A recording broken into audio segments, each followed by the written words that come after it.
This is Jessie, and you're listening to the Curious Cabinet Podcast.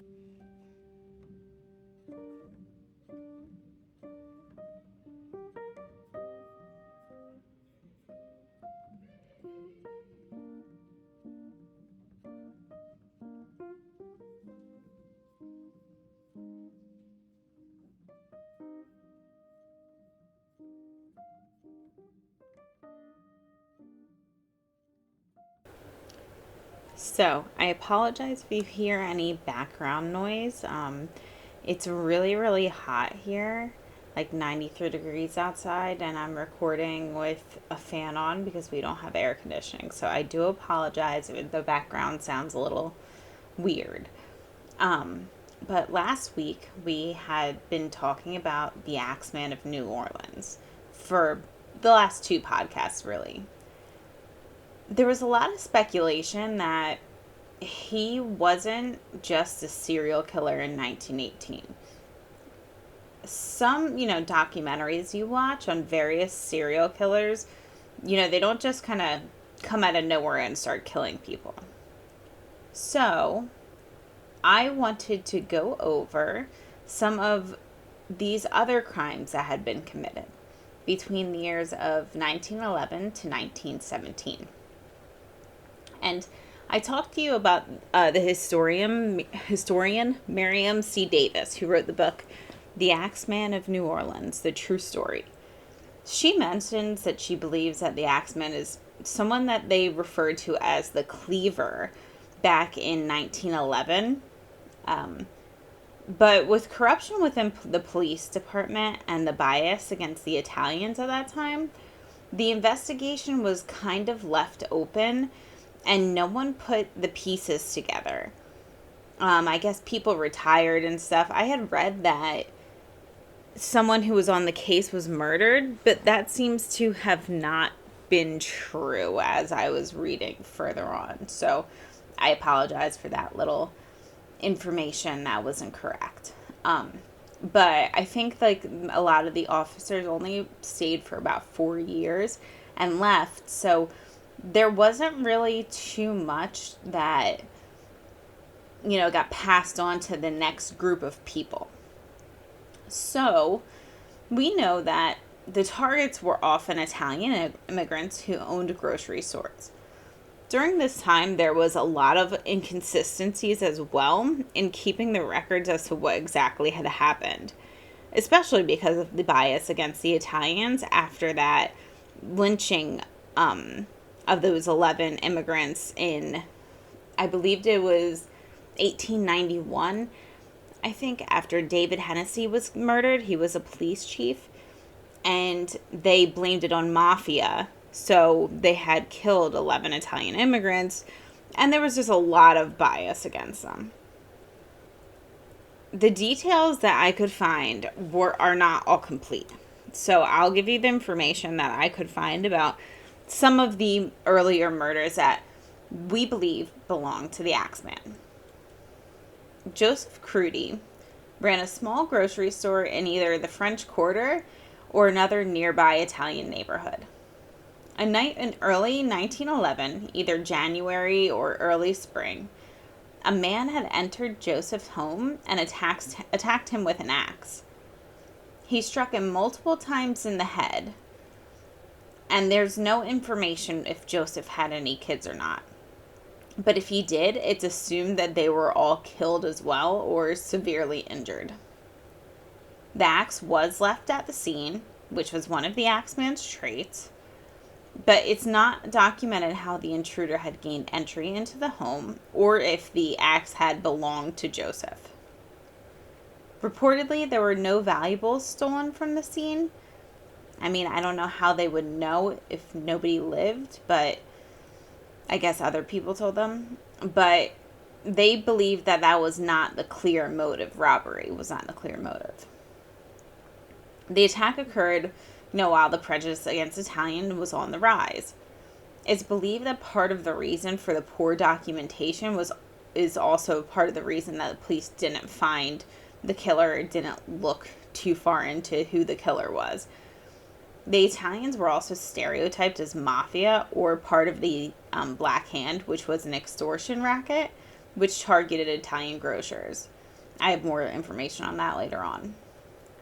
The neighbors or maybe some customers likely found the body when the store wasn't opened, but the lack of witnesses and survivors and maybe the lack of finding the body right away made it a lot more difficult for people to find their attacker. So Mr. and Mrs. Rossetti, or Rosetto, it's not documented well, so for the purpose of talking about it, I'll just use Mr. and Miss Rossetti. They owned and operated a grocery store likely near the Lower Garden District or the French Quarter. They were Italian immigrants and also faced a lot of prejudice and had a lot of business competition since there were many Italian grocers and stores in the area of New Orleans. The couple was attacked in their home, which was possibly located above their store. Again, not well documented, but at this time, most of the people who owned a store in New Orleans either lived above it or had a home kind of attached to the back of it, or like a room or whatever, however they made it.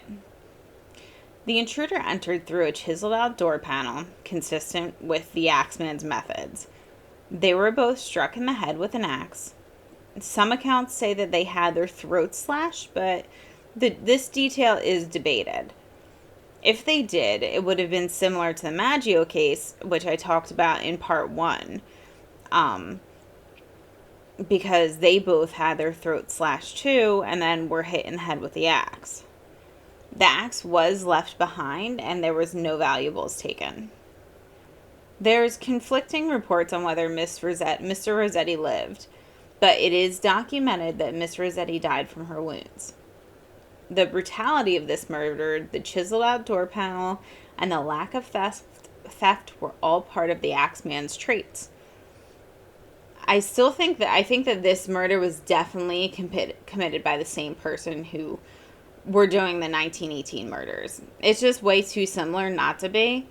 I mean, everything is almost exactly the same. But the crime scene provided no identification of any suspect. There were no witnesses, and the neighbors said that they didn't hear anything. Tony Sciambra was an Italian grocer who lived in New Orleans with his wife. The date of the attack is again poorly documented, but sometime in late spring or summer of 1912. Then the couple was attacked in their home. The back door was chiseled away so the intruder could gain entry, and they were both struck in the head, causing severe wounds and killing them. No jewelry or valuables had been taken, and the axe had been left at the scene. I believe that there was like a pile of money in the room during this case, so there was clearly it was not robbery as the motive. This case is also important because after the murder of the Maggios, someone had written in chalk, "Miss Maggio will sit up tonight just like Miss Tony." They spelled Tony Toney, but it's believed that the person had misspelled Tony, which is to be spelled Tony, and that they were referring to this specific case. There's no evidence that really supports this claim, though. But this clearly had all the same trademarks as the Axeman. Chiseled out door panel, axe left at the scene, nothing robbed from the home. The only way that this wasn't the Axeman who, in 1918, was that if the person who was committing these crimes had someone in 1918 as a copycat and then started doing the same things. But I don't think a lot of these crimes were very publicly known because nobody really cared because there was such a bias against Italians at that time. It sounds the same. I don't know, but it's just all the same information. So you would assume that it's the same thing.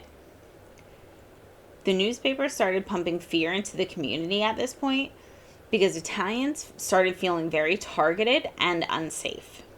Everyone started to fear that a serial killer was among them, And the newspaper had started to dub this man as the Cleaver or other similar names. I don't know why they wouldn't just use the Axeman since the beginning. If he's using an axe, it makes more sense, but